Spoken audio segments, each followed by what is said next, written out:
Now, our next two witnesses who will give evidence together are both anonymous.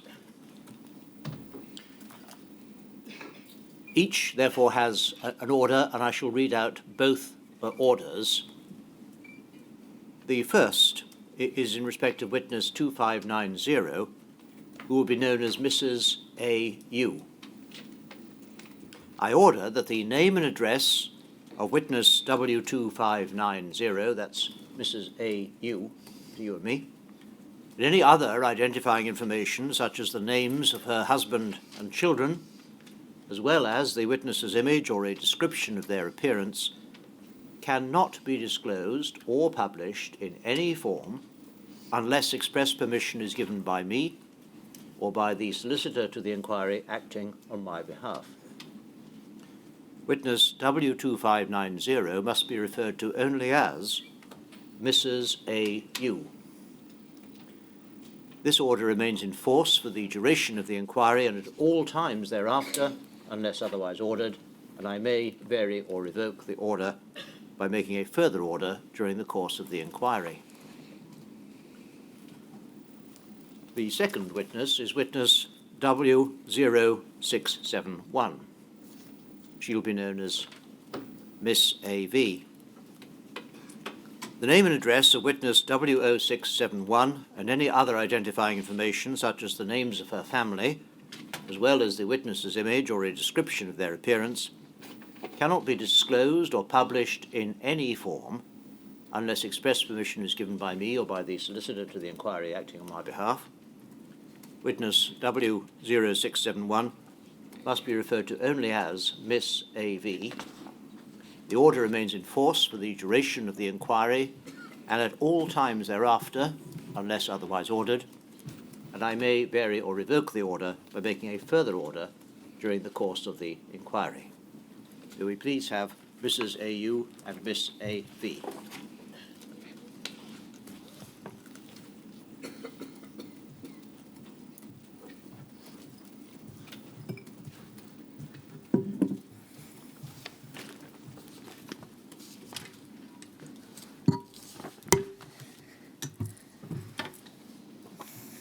Miss A.V., your full name is known to the inquiry.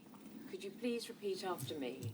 I do solemnly, sincerely, I do solemnly, sincerely, and truly declare and affirm and truly declare and affirm that the evidence I shall give that the evidence I shall give shall be the truth, shall be the truth, the whole truth, the whole truth, and nothing but the truth. and nothing but the truth. Thank you. Mrs. A.U., your full name is known to the inquiry. Could you please repeat after me? I do solemnly, sincerely, I do solemnly, sincerely, and truly declare and affirm and truly declare and affirm that the evidence I shall give that the evidence I shall give shall be the truth, shall be the truth, the whole truth, the whole truth, and nothing but the truth. and nothing but the truth. Thank you. You're both here to talk about your infections with hepatitis B, and you are mum and daughter. You're going to try and not use each other's names or names of others in the family, but that might be quite tricky. And so if they slip, we're not going to worry, and they'll simply be redacted later. But they will obviously fall within the restriction order and mustn't be referred to outside of the room. In 1995, Miss A.V., you were just 9 months old. Is that me? That's you, absolutely. You're Miss A.V. You're Miss, she's Mrs. I'm Mrs. I'm nervous. Right, go. We'll take it nice and slowly, so don't worry. You were just 9 months old. Mm-hmm. And you were being carried down the stairs by your childminder when she fell. Mm-hmm. Mrs. A.U., what do you remember of what happened next? I was at work and I got home about 5 o'clock that night we didn't have mobile phones then, so my landline phone rang, and it was my husband in a phone box somewhere phoning, and I'll never forget, his words were, you're going to laugh, but it's horrible, hold on to your knickers, you'll never believe what's happened.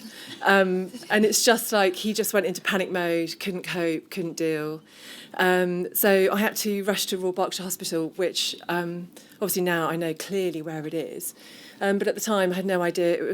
I know it was a Friday night. It was rush hour traffic, and I remember trying to get there, going the wrong way about 5 times, beating the inside of the windscreen because I was stuck in traffic, till I finally arrived at accident emergency through the car outside. Arrived at accident emergency, sort of like waited in a queue. It was bizarre. I waited in a queue to be seen at A&E, and because you just go into a really weird place. And then I said who I was, and they ushered me into like the resuscitation room, where I found who was 9 months old, strapped to a resus table, basically, and she was strapped down so she couldn't move. And one of the bizarre things I remember is that she just has some front teeth and there's a little gap in them, and I remember what she was wearing and this little gap in her teeth. It was just bizarre what you remember. And then the nightmare just started, really. She'd had a bleed inside her skull and 4 major and 8 minor fractures. Yeah, so an eggshell break. So she had 4 majors, 8 minors. She had quite a few bleeds. Her head was massive, but a lot of the bleeds were outside the skull. So the one they were concerned about was in her skull, in her skull. And it was in between her skull and the back of her neck, which was where they were really concerned. But yeah, she was in a bad way. And you were warned that she was going to die, and if she didn't die, she would be severely brain damaged. More than 4 doctors told us that, yeah, she didn't die. You get taken, I know everyone watches Casualty and things like that, but it's actually true. They have a little room where they take you to deliver bad news, and we were told by every single doctor that she would die, or she would, if she didn't die, if we were in that 1% chance that she would need 24-hour care, and that we should prepare ourselves for that. And my response was to tell the doctors, I don't know, just went into a weird mode, to tell them to F off, basically, and get me a proper doctor, because I just wouldn't accept what they were. I went into fight mode and I wouldn't accept what they were telling me. But more than 4 doctors told us that she was going to die, and if she didn't die, she would be brain damaged severely. She was in intensive care for a period, and you remember her being given clear blood plasma. Yeah, so part of what I learnt about myself then, I can't remember how old I was, like 30 or 31. And I think we find out who we are when we get tested in bad times in our life, what sort of person we are. And when she was in the resus room, just going back to the resus room, they said to me that she was a Glasgow Coma score of 4. And I asked them what that meant. And 15's alive and 3's dead. So she only responded to 1 vital sign. And then what that taught me is I wanted to know everything that was happening to her while she was there. And that was my way of trying to keep control of the situation, and hopefully of her, and it not spiralling and me not being in control. So as a result, I didn't leave her side for the whole time she was in hospital. I stayed with her every minute. So when she was in intensive care, I didn't leave her. So I know everything that was happening, everything they did, I asked them what they were doing, everything they did for her, I said, explain that to me. So I know that she had saline drips and she had plasma drips and she had metal shunts in her hands as well. But I remember asking them, and I remember them telling me clearly what it was that they were doing.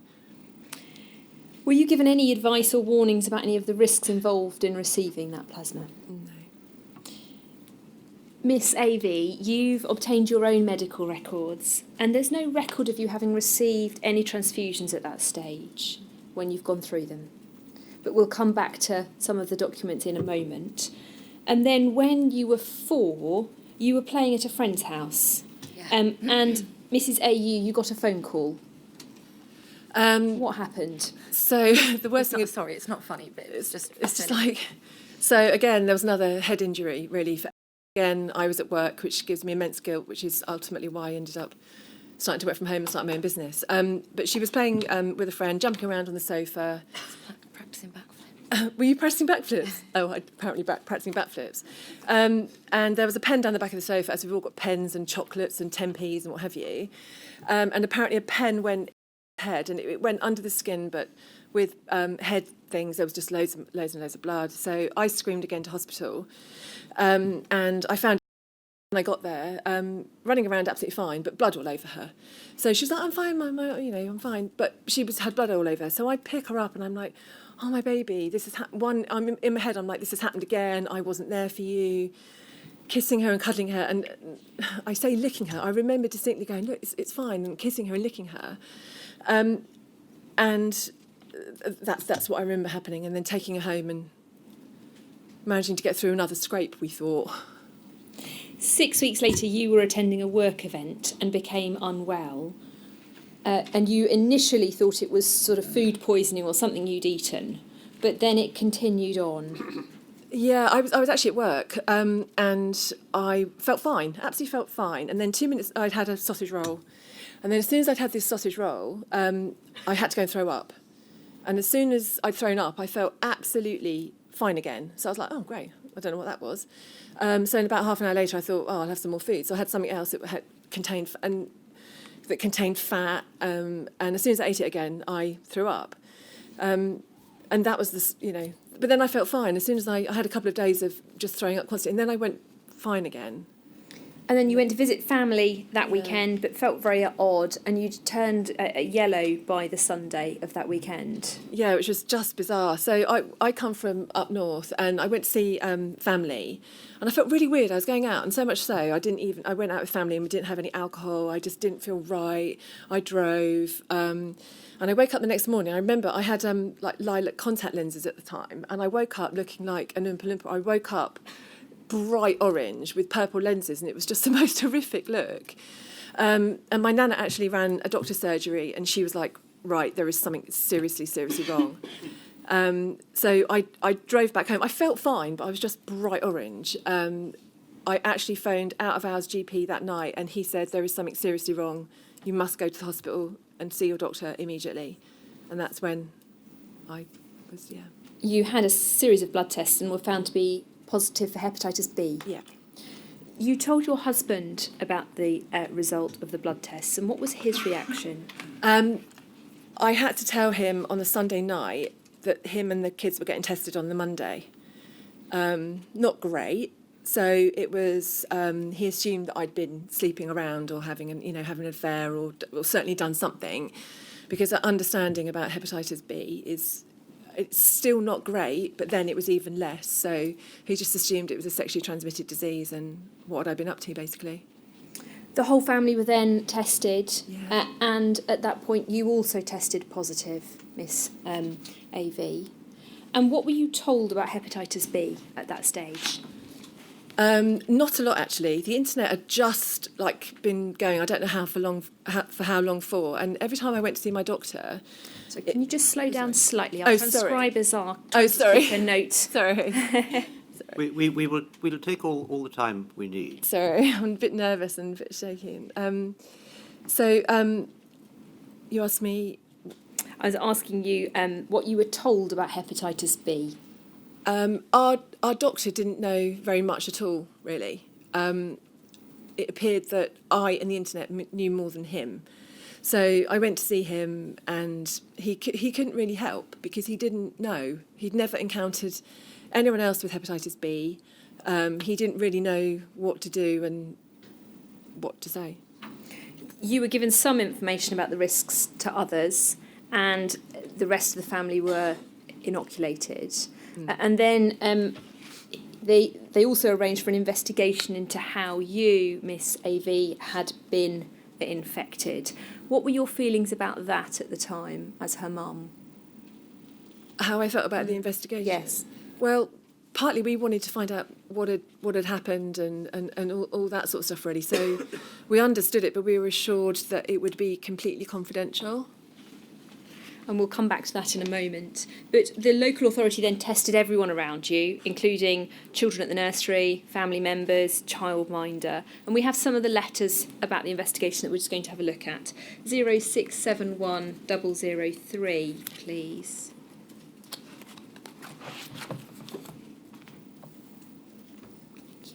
It's a letter from September 98, and we can see in the second paragraph, in the process of screening her family, we discovered that Miss AV was positive for hepatitis B surface antigen and hepatitis B S antigen. I enclose a copy of her immunology results, which suggests that she's a chronic carrier. And then the next paragraph.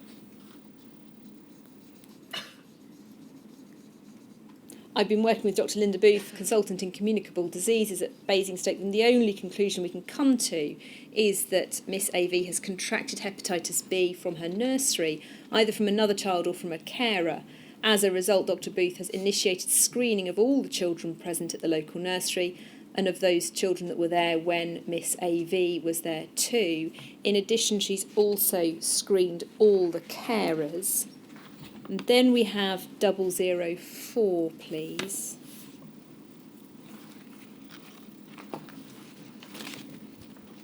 In the November. And in the first paragraph, thank you for asking me to see this girl who's been found to be a hepatitis B carrier after her mother presented with jaundice in July and was found to have acute hepatitis B. As you mention in your letter, it seems likely that her mother contracted the hepatitis B from Miss AV, but extensive contact tracing has failed to identify the source of Miss AV's infection. But at the end of the investigation at that time, you recall being told something very specific. What was that? We received a letter that I very clearly remember.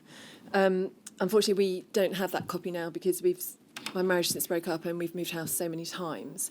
But the conclusion of the letter was, despite the extensive testing, they've not been able to. The only conclusion they can have is that it was a direct result of her medical intervention she received at the hospital, and they'll understand if we wish to take it further. But that's now conveniently not in her medical notes, unfortunately, either. So you have a recollection of the letter, but now that you've got the records, that letter is no longer there. It's not there, yeah. But Miss AV, you remained concerned and a bit questioning throughout your teenage years about exactly how you had contracted hepatitis B, and asked further questions about it in 2012. Mm-hmm. And you've provided us with a letter from King's Hospital which mentions your questions. It's 0671016, please.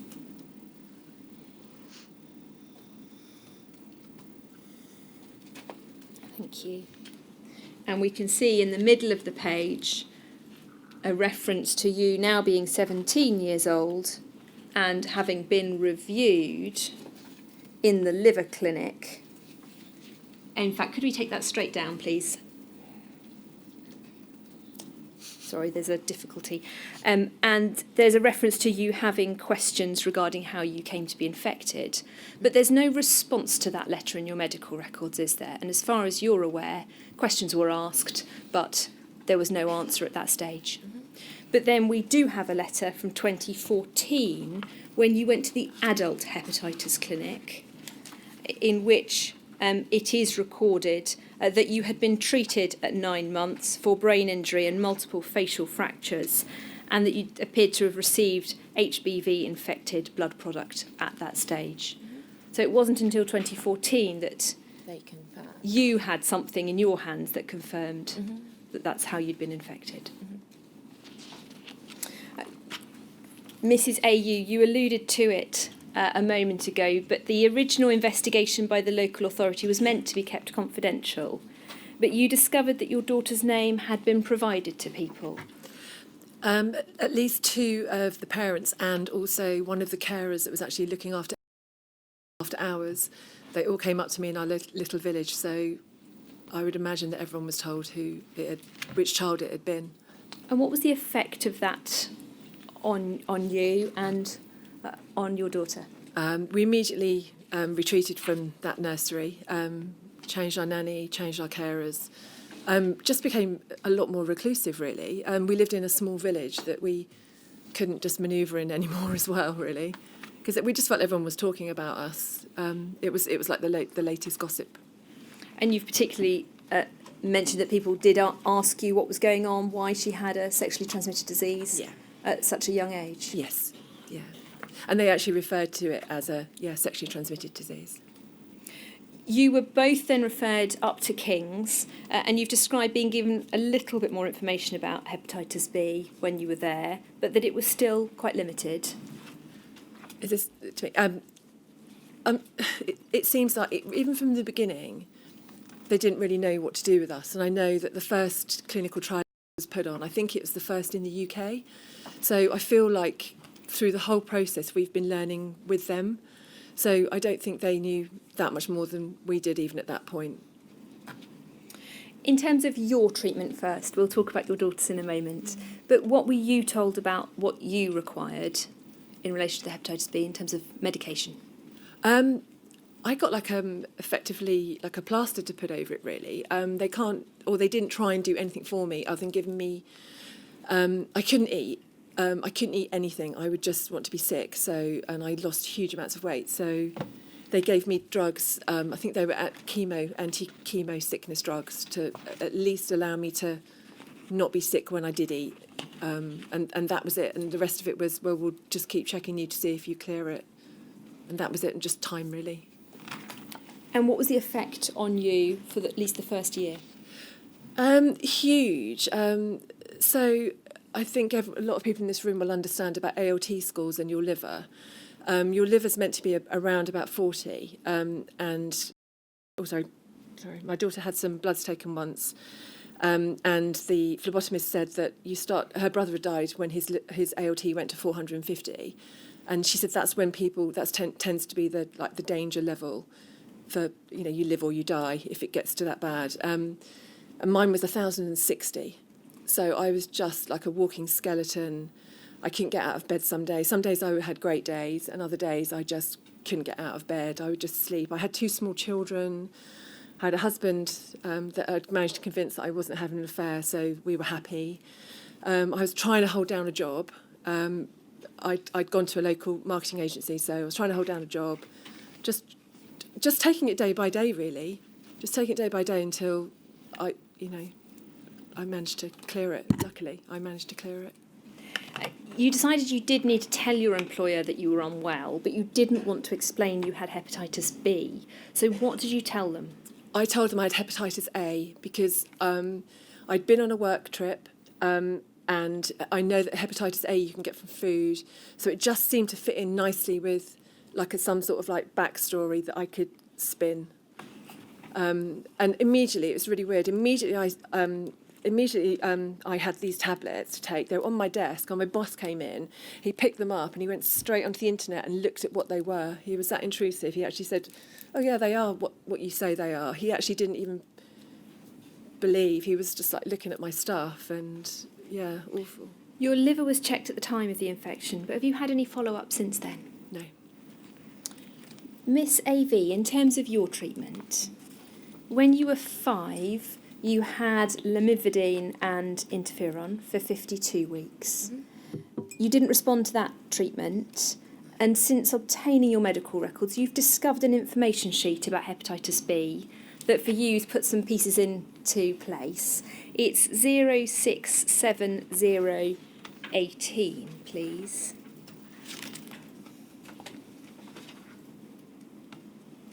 And it's the second paragraph. When the hepatitis B virus infection is acquired at birth or during the first year of life, the child is likely to continue to carry the virus lifelong, possibly because in very young children the body defence mechanism, the immune system, is still immature and unable to fight the infection. Older children and adults are more frequently able to clear the virus, producing antibodies against it. You only discovered that quite recently. Mm-hmm. And at the time, that wasn't your or your mum's understanding that this would be something that would be lifelong? No. When you were 11, you then had pegylated interferon. Mm-hmm. And you struggled to cope with that, so the dose was reduced. Yeah. What do you remember of that? That was my injection. When you were really second young. injections. Yeah. My dad did those in my legs, I think. What do I remember of it? Yeah. What do you remember of the treatment? Well, none of them have been ideal, health-wise. They just completely savage you. They're not great, but I'd already had one when I was 5, so it wasn't. It was later in life, and now when I'm on treatments, I get more scared now. Does that make any sense? When I was younger, it was all right. It wasn't too. They had to drop the dose of the interferon, though, didn't they? Because your white cells had dropped completely. Yeah. Then at 14, you had entecavir and pegylated interferon again. What were you told about that treatment? By the doctors when you were given it? I think you were told that it was sort of really the last shot at the last trying to chance clear trial. it. Yeah, it was the last set of medication that could potentially clear it. Obviously, medical sciences have gone a bit further than that now, but yeah, that was the last shot. But again, the interferon element had to be stopped after about 6 doses because you were becoming very anemic and very poorly. Again, what do you remember of that time in terms of how you felt? I think that period of time. Did you say I was 14 on that one? That's when it started going a bit downhill from there, really. It wasn't successful. No. And you've recorded that it felt really terrible because you'd put so much hope in the treatment. Yeah. You continued with the entecavir through until you were 16. Yeah. But then, unfortunately, you were still a non-responder. Yeah, I failed. And then you were put on management treatment of tenofovir and entecavir. Yes. And you're still on management treatment. Yeah. What are the effects of it on you physically? I mean, the first 3 years weren't good at all. I don't know how old I would have been. Probably just after 16, I think. In your statement, it says that at 16 you changed over to 'cause management treatment. Yeah. Yeah, the first 3 years were pretty rough. They're really aggressive drugs. They are quite symptomatic, but naturally over time it's been so long now, I still get my headaches and I still do feel sick and I'm tired all the time, but it's not as severe as it was in the beginning. I stopped going to school and things like that. And you've recently been diagnosed with polycystic ovarian syndrome, and you've wondered whether there's a link between that and your hepatitis B. They can't say that it was a direct link because there isn't enough versions of this same situation at that age and being on that particular trial. There's not a big enough sample size to kind of say it was a direct cause, but my consultant at London said because of the aggression of the treatment with someone who was just experiencing menstrual cycle, the combination was a bit of a dodgy mix, basically. The combination of going through puberty and having the treatment and having the treatment at the same time, they've questioned whether that's caused ongoing gynecological issues. Yeah. In your teenage years, you struggled significantly with your mental health. That wasn't helped by how you were treated by your peers at school. If we start there, how did they come to find out that you had hepatitis B? I made the terrible, it sounds weird, I made the terrible mistake of telling my best friend. And I just made the assumption because we had been best friends for 7 years that it wouldn't go anywhere else, but it did. And spread quite quickly, as you can imagine, because kids are mean. And what happened once others knew about it? With regards to what, generally? You said in your statement that they bullied you. Yeah. School. At school. Horrendous, yeah. Do you want to tell us anything more of what was happening at school? In terms of what they were saying to you? The problem is, it's not understood. I don't think, particularly at that age, it's that easy to understand because obviously how do I word it? An STD is something that's dirty. It's explained to us in sex education as being caught with drug needles and sexual interaction and this, that and the other.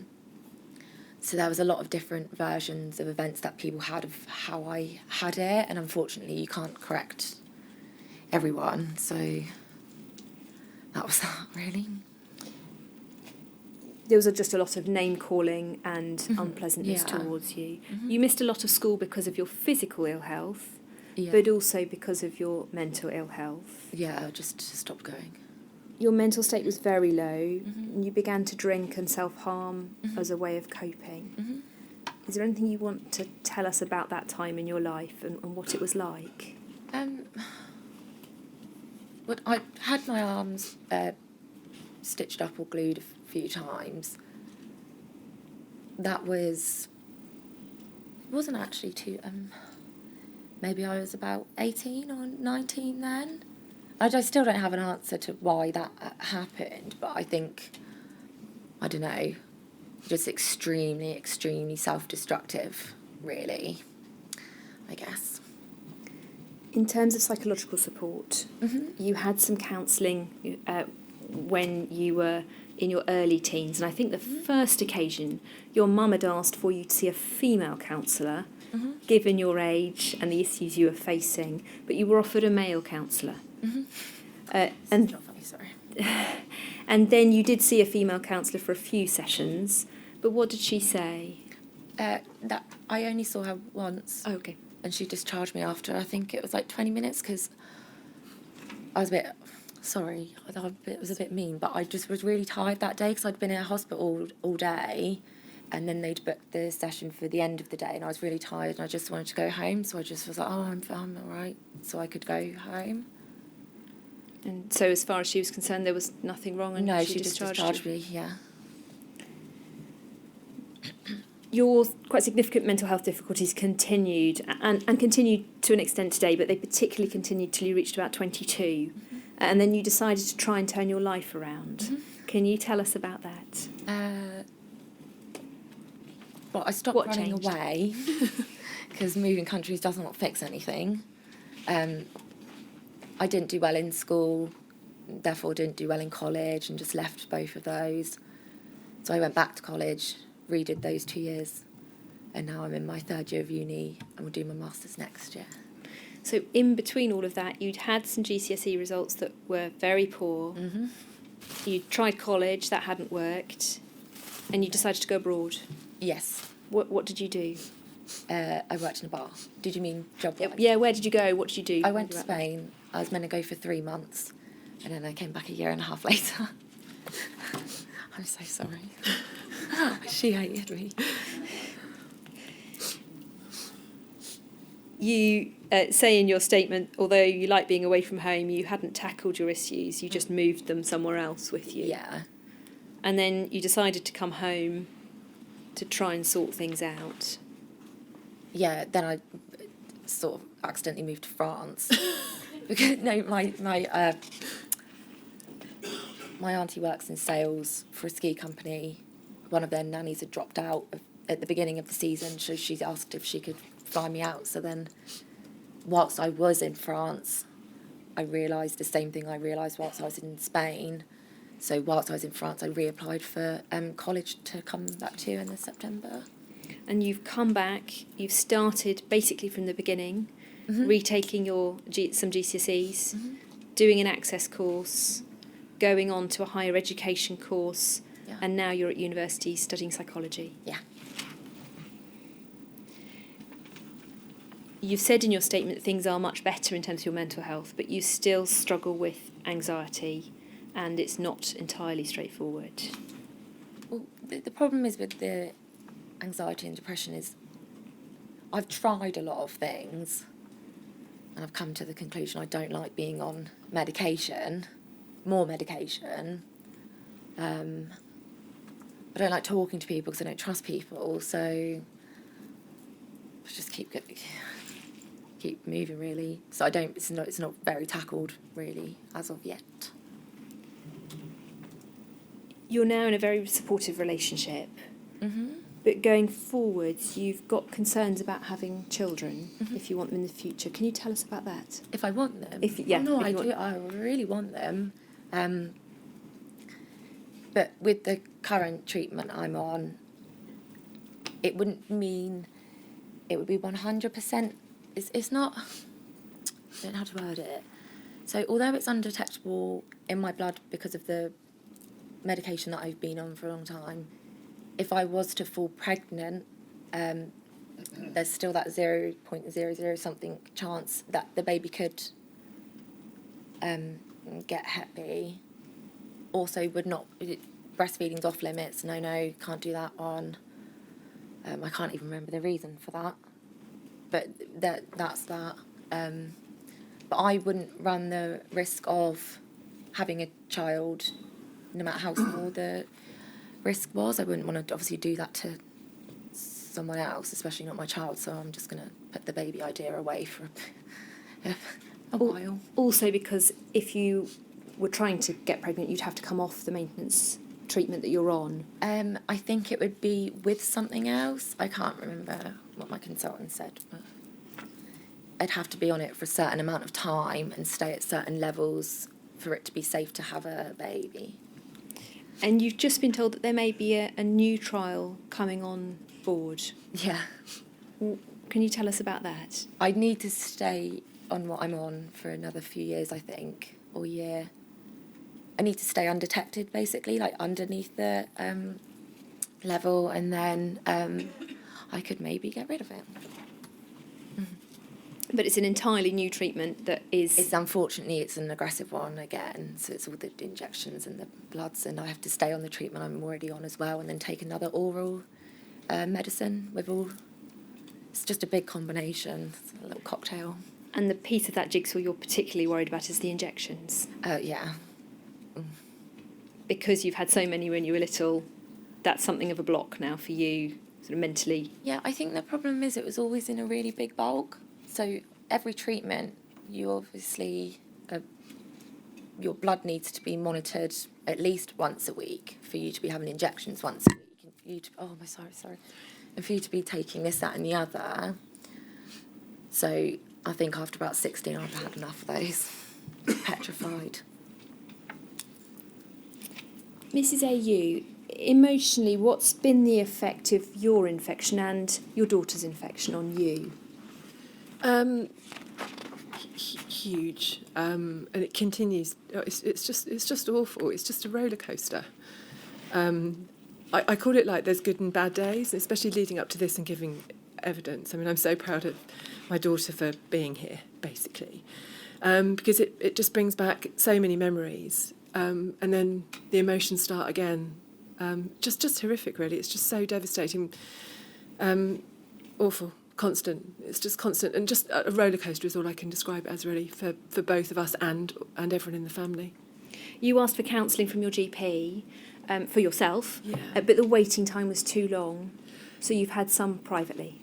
I had some privately, but I think the counselling around something like this, there's no help. People can't understand because it's essentially a long-term illness rather than you're definitely going to die. You know, it's like we were told when we were first diagnosed, we were told that she'd probably start dying about 25. You know, if she got cirrhosis and this sort of stuff. And as it turns out, as time and everything goes on, that changes, and the prognosis is a lot better now. But you know, you live with all of that, and it's just a roller coaster. It's terrible. And Miss AV, you've talked about the difficulties in your relationship with your mum because of your infection. Mm-hmm. Do you want to say anything about that? You don't have to. Do you want to hear? It's a lot. I think you just wanted to say something around that it had been difficult. Yeah, because I just spent a long time. The same with everybody else's stories today. You hear it and it sounds so bad that you think, is that... Okay, obviously I believe it's true because I'm in that position, but there were so many rumours and stories about me from kids and stuff at school. There was a lot of things about maybe, well, there was rape, there was drugs, there was this, there was all sorts of stories. So after a while, or after so many years, I started to question, because some people had said, oh, her mum had given birth to her with it and things like this. So it goes round and round, and we started to fight quite badly because if I got drunk or just generally, really, I'd blame her. I'd say she was irresponsible. She missed something. Why can't I see my doctor's notes? What, you know, all of these things, which wasn't right, but, you know, can't take it back now. And Mrs. AU, what was the effect of your infection on your relationship with your husband? Oh, that wasn't great. Yeah, I mean, he never really got over the fact that he thought I'd cheated on him. And of course, the fact he thought that damaged us, because he should have known me better than that, really. So it wasn't the reason why we got divorced, but it was definitely put a massive wedge between us. But then now, what's the relationship like? We were separated for 8 years. We actually got divorced, and 4 years ago we reconciled. So we live together now again. We're not married, but we're together. And you've just said we now get on well and are very different people to the people you were back then. Very different people, yeah. But that your husband still suffers from both your diagnoses in terms of his worry and his anxiety about both of you. He just can't deal with it. We found out from very early days when my daughter had a head injury, that he feels like he should be there as the protector, and when he can't deal with it. So even today, he could have been here, but he's not. When we go to the hospital 4 times. I mean, when it's her trial, we'll go every week for 3 months, then we'll go every month, and he can come to all of those and never does, because he just can't deal with it. He can't deal with it. And if we try and talk about it, he just wants to get off the subject, because he just feels guilt that he didn't stop it and can't help it. You mentioned earlier, Mrs. AU, that you ended up going self-employed in order to give more support to your daughter. And financially, you've said in your statement that obviously had quite a significant impact on you. Yeah, so I was like on a fast track. I was fast track in a corporate world, then I was fast track in a marketing agency world. What you'd probably describe then as like a high flyer. I was the wage earner in the family, doing exceedingly well at a very young age. I'd like to say with no degree, and I felt like I was busking it but getting away with it. It was crazy. But I just felt so much guilt, and I do to this day, that, I hired that nanny that fell down the stairs. I wasn't there when the pen went in her head. I wasn't there to look after her. So I feel such guilt that I wasn't at home. So I thought, I can't change that, but I can be around more. So I gave up my job and I started working from home as a marketing agency girl, and just hoped I'd get work. I didn't have a client. I just hoped I'd get work, and I was lucky, and I worked from home. And throughout the time, you've not been able to apply for any financial assistance because the trusts and schemes don't cover hepatitis B. No. And you've also not been able to obtain any disability benefits. Those are the questions I have for you. I'm just going to turn to Mr. Locke to see if there's anything else he would like me to raise.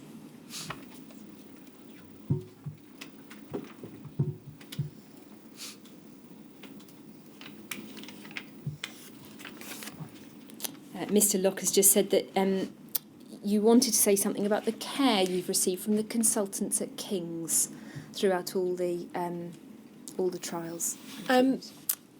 Yes, we've had a couple of bad therapist experiences there, but bar that, the consultants we've had at King's have been outstanding. I feel like they picked up when she was very young and have taken her under their wing, and she's had clinical trial opportunities that I don't believe others have had. I think they connected with her in a way that is just magical, and I cannot fault them. And her current consultant, I feel, is just outstanding. We not that you can enjoy going to hospital, not that she can enjoy doing that, but Did when we had to get drunk on the train. oh, that's a moment. but she is amazing. So the consultants and the professor at the college, at the university, have been exceptional, and I can't fault them. They've just been wonderful and really nurturing and really supportive of us emotionally. The times that we've gone in there and a pair of us will just both start crying. We don't realise we're feeling like that, but we're just in tears. Or we'll come into a story that I didn't know. She'll just sit there and listen. She's got a queue outside the door, but she's just got endless time for the emotional side as well as the physical side, and I can't fault. I think they're exemplary. Is there anything else either of you would like to say to finish? Did David want to hear the story? I don't know if he did or didn't. No, we're good, thank you. Sir. Well, Miss Ave. Oh, sorry, I did have something I wanted to say. I'm sorry, I forgot about my bit of paper. Is that all right? Sorry. So nervous. Right, okay. I would just like to say a huge thank you to Sir Brian Langstaff and all his team and all our lawyers, in particular the incredibly helpful and supportive Sarah Westerby, without who we wouldn't have even got this far, as revisiting things is hugely traumatic. Just today, as I am typing out this statement, which was Monday this week, I have just received a text from my daughter which reads as follows. I knew there were going to be some dark truths, but I never predicted this. To know that a GP would have let a 4-year-old girl eventually die from hepatitis, rather than let me have the interferon treatment, has made me sick to my stomach. I feel robbed of my childhood and my life, and nothing will ever make this okay. I feel confused, heartbroken, and abused. That's what this feels like. It feels like constant abuse, and there is no escape. Recently, I even thought about how much easier this would have been if I had just died from it, so I wouldn't have to suffer daily mentally. I can't wrap my head around this, and I think I really need to pull out of this process because I honestly think it will kill me. I wasn't ready for this, and I don't think I ever will be. I think that text pretty much sums things up, and the never-ending torture and ordeal that the infection has brought on our lives. If King's College hadn't pushed for the interferon treatment when my daughter was 4, she probably could be dead or dying now of untreated hepatitis B. It will never end. It will always be like this. I only hope the conclusion, if there is one, is that hepatitis B will be recognised as a blood-borne virus and not a sexually transmitted disease, and that hepatitis B carriers are treated equally in terms of compensation from the government as hepatitis C and HIV currently are. Huge thanks also goes to the very brave souls and sufferers who initially brought this case to attention. They must have had huge struggles getting heard, fobbed off repeatedly, but they didn't give up. Thank you to you very brave men and women, and rest in peace those that didn't get to see this inquiry taking place on your behalf, as the disease took you before you got to see justice. And finally, I would like to say thank you to my incredible daughter. She has had the worst start in life and still struggles to greet each day with dignity and a brave face. People sometimes ask me who my hero in life is, who has inspired me, and it's been her and continues to be so. We share the closest bond and couldn't love each other anymore. It's just not possible.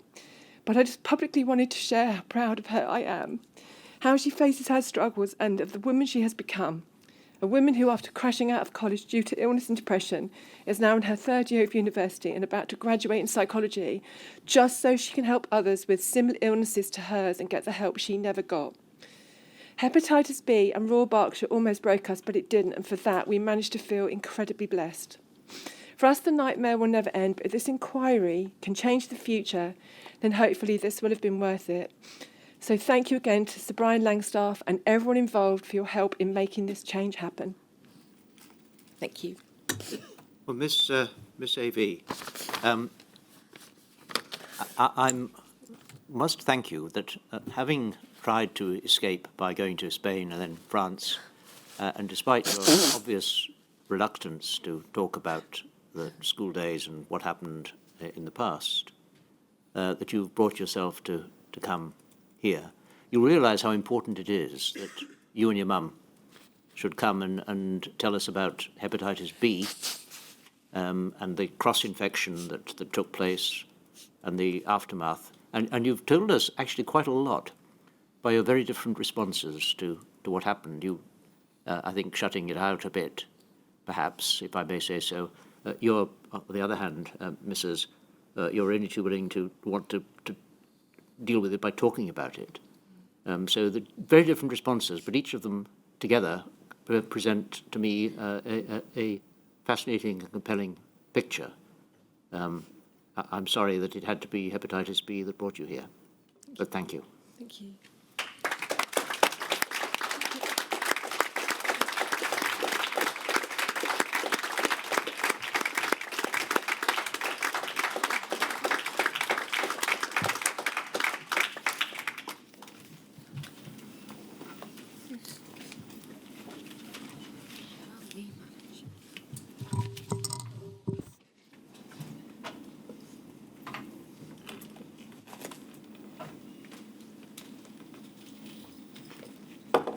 10 o'clock tomorrow then. Yes, sir. And what do we have tomorrow? We'll be hearing from 2 anonymous witnesses, followed by David Rankin and Mary Grindley. Thank you. So tomorrow, 10 o'clock.